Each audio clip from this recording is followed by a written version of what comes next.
What do you get when you mix Rear Window and you put Bigfoot into it?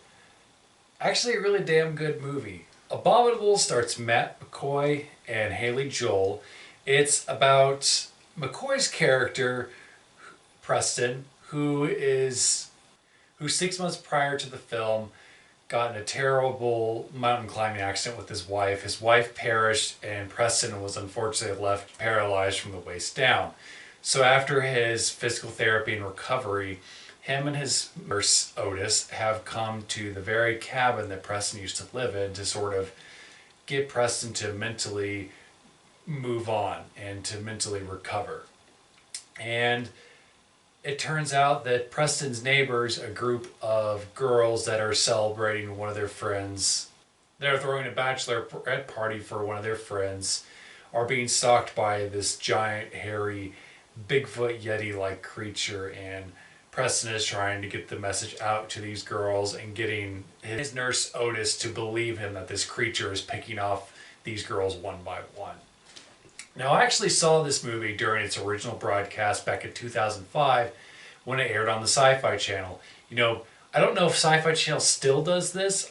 To my knowledge, they don't.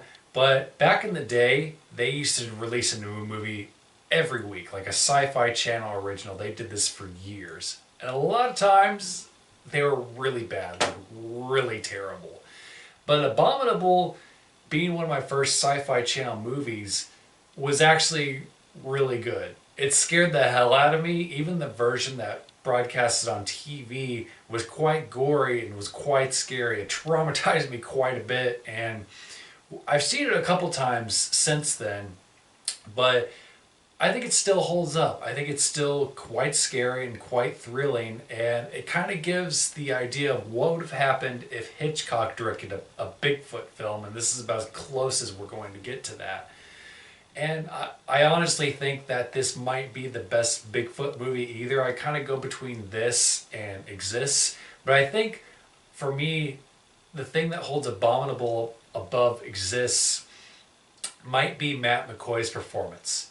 Matt McCoy as Preston is really good in this movie. You really feel for this guy, and there's actual character development for him. Him getting over his fear of having to climb again, and being out in this area where he lost his wife, and you just feel for the guy.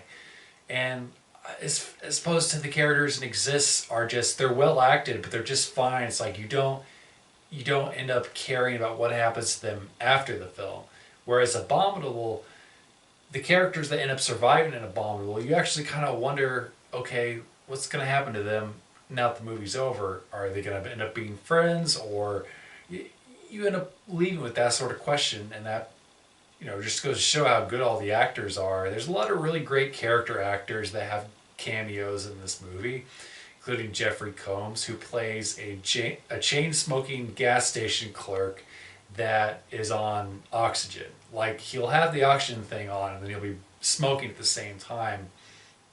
And a really great character actor. Then Phil Morris plays a cop, like the only cop that kind of believes Preston when he emails these claims in.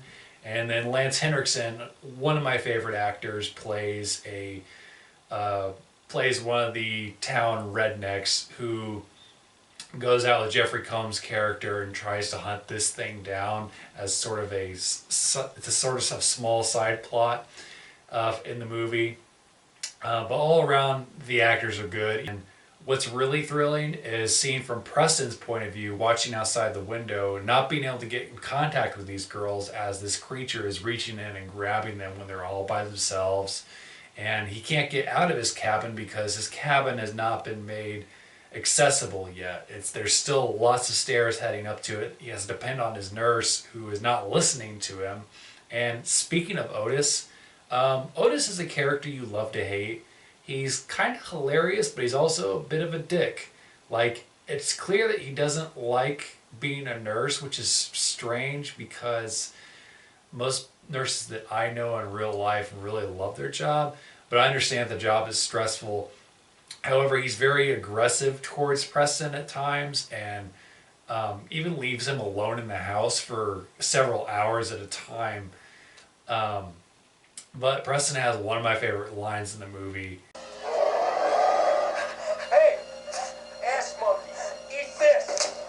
But yeah, Otis is something else. But hands down, the highlight of this movie is definitely Matt McCoy's performance. It's directed really well and written really well too. I think Ryan Schifrin is a really terrific director, and it's clear that he's a fan of filmmakers like Hitchcock and John Carpenter, especially with the lighting. And I think that the choice not to show the creature right away is really smart. The creature is done all practically. There's no CGI in this movie. And for most of the movie, the creature is hidden in shadows or seen very briefly or at a distance. And unfortunately, the limits in the budget kind of shows during the finale when you get to see more of the creature. It's not terrible. It's not like I completely lost out on the film, but it's not as frightening when you see the creature in full view. I think when you see it in shadows or in glimpses, it's a lot more effective. Other than that, the creature is really great. And a lot of the Bigfoot Sci-Fi Channel movies, they just go full on CGI and it looks like a cartoon character.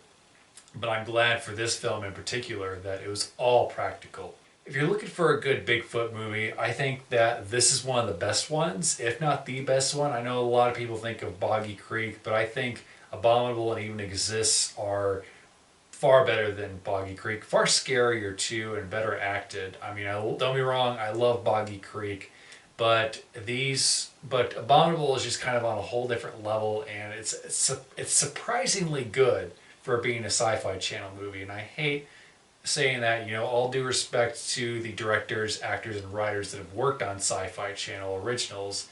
Those are a lot of fun to watch, but you could tell that a lot of times these features were only given a couple weeks to film, and it's clear that there's a lot of talent on display in Abominable. And so Abominable, have you seen it? Did you get to watch it during its original run? Comment below, let me know what's your favorite Bigfoot movie. If you like paranormal stuff and urban fantasy, my books are available on ebook and paperback. Thanks always for watching. Bye.